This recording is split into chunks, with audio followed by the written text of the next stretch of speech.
You and other networks covered it very inaccurately. I hate to say this to you, and you probably won't put it on, but turn on. Wow, guys, Trump just destroyed David Muir. Check this out. I want to ask you about something you said this week right here at the White House. You brought in congressional leaders to the White House. You spoke at length about the presidential election with them, telling them that you lost the popular vote because of millions of illegal votes, 3 to 5 million illegal votes.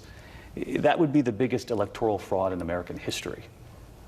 Where is the evidence of that? So let me tell you, first of all, it was so misrepresented. That was supposed to be a confidential meeting, and you weren't supposed to go out and talk to the press as soon as you were. But the Democrats viewed it not as a confidential meeting. But you have tweeted about the millions of illegal votes. Sure you do, and I do, and I'm very, and I mean it. But just so you know, it was supposed to be a confidential meeting. They turned it into a not a confidential. Number two, the conversation lasted for about a minute. They made it, somebody said it was like 25% of the, it wasn't, it was hardly even discussed. I said it, and I said it strongly, because what's going on with voter fraud is horrible. That's number one. Number two, I would have won the popular vote if I was campaigning for the popular vote. I would have gone to California, where I didn't go at all. I would have gone to New York, where I didn't campaign at all. I would have gone to a couple of places that I didn't go to.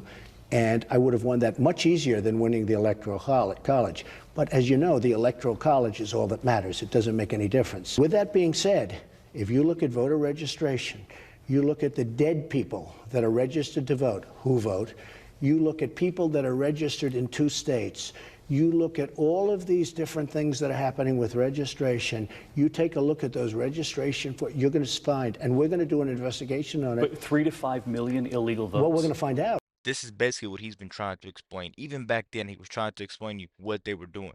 And now Kamala's letting all these illegals in. Why do you think she's letting these illegals in? Why do you think she's letting our country being ran through? She knows she's going to get the vote because she let all these people come over here and live and give them housing allowance. She's basically paying for votes. But it could very well be that much. You have people that are registered who are dead, who are illegals, who are in 2 states. You have people registered in 2 states. They're registered in New York and in New Jersey. They vote twice. There are millions of votes, in my opinion. Now, I'm going to do an investigation. You're now president of the United States. When you say, of course, and I want the voting process to be legitimate. But now, what I'm asking, when you say, in your opinion, millions of illegal votes, that is something that is extremely fundamental to our functioning democracy, a fair and free election. You say you're going to launch an investigation into this. Done. What you have presented so far has been debunked. It's been called false. Take a look at the Pew reports. I called the author of the Pew report last night, and he told me that they found no evidence of voter fraud. Really? Then why did he write the report? He said no evidence of voter fraud. Excuse me. Then why did he write the report? So according to Pew report, then he's groveling again. You know, I always talk about the reporters that grovel when they want to write something that you want to hear, but not necessarily millions of people want to hear or have to hear. So you've launched an investigation? We're going to launch an investigation to find out, and then the next time, and I will say this, of those votes cast, none of them come to me. None of them come to me. They would all be for the other side. None of them come to me. But when you look at the people that are registered, dead, illegal, and 2 states, and some cases maybe 3 states, we have a lot to look into. House Speaker Paul Ryan has said, I have seen no evidence. I have made this very, very clear. Senator Lindsey Graham saying it's the most inappropriate thing for a president to say without proof. He seems obsessed with the idea that he could not have possibly lost the popular vote without cheating and fraud. I want to ask you about something bigger here. Does it matter more now? There's nothing bigger. There's nothing bigger. But it is important because let me just tell you, you know what's important? Millions of people agree with me when I say that. If you would have looked on one of the other networks and all of the people that were calling in, they're saying, we agree with Mr. Trump, we agree. They're very smart people. Let me just ask you, you did win. You're the president. You're sitting across from me right now. That's true. Do you think that your words matter more now? Yes, very much. Do you think that talking about millions of illegal votes is dangerous to this country without presenting the evidence? Not at all, because many people feel the same way that I do. And you don't think it undermines your credibility if there's no not evidence? at all. I don't see how it could undermine his credibility when if I go out and vote and someone that's legally not supposed to be here votes, they could do it maybe 5 times if they wanted to. They can go to 5 different states and do it. So it makes my vote be less because I'm going about it the right way, and she's letting all these illegals come over here to vote. and now my vote doesn't mean anything.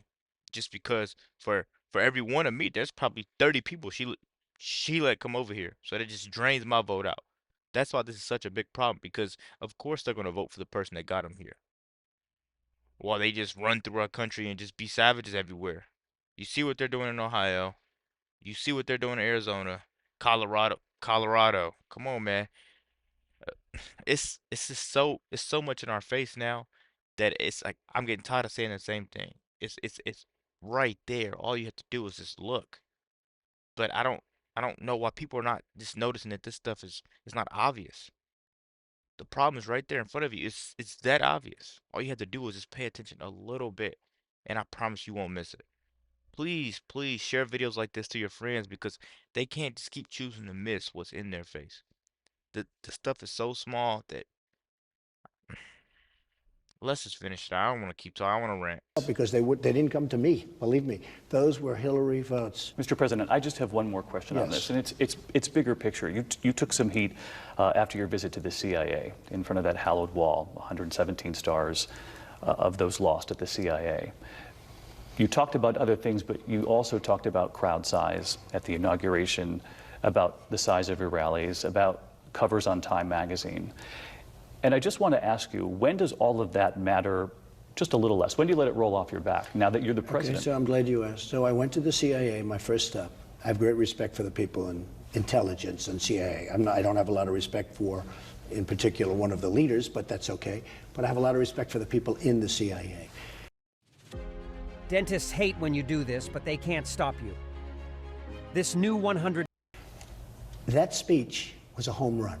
That speech, if you look at Fox, okay, I'll mention it in your network, see what Fox said. They said it was one of the great speeches. They showed the people applauding and screaming, and they were all CIA. There was nobody. Somebody was asking Sean, well, were they Trump people that were? We don't have Trump people. They were CIA people.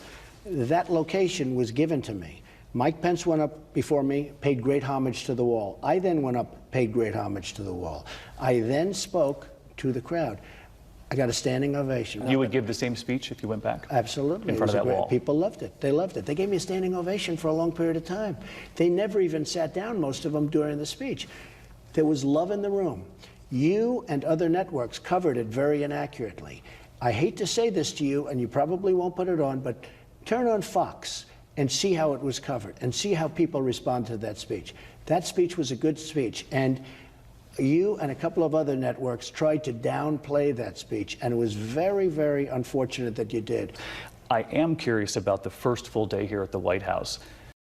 I'm telling you, man, this guy right here is a snake, and what he did to Trump at that debate was just pure revenge. Trump did something to him right here that he didn't like. That he didn't like. He put him on blast for spreading fake news, and we all know who spreads fake news. We all know who tries to manipulate you in the news with these crazy headlines. We all know. Just go to Fox, and even sometimes Fox a little shaky, but go to Fox. Most of most of the time they're gonna tell the truth. Let me know what you guys think about the video. Be sure to like, comment, subscribe if you're new, and as always, let me know what you react to. We're out.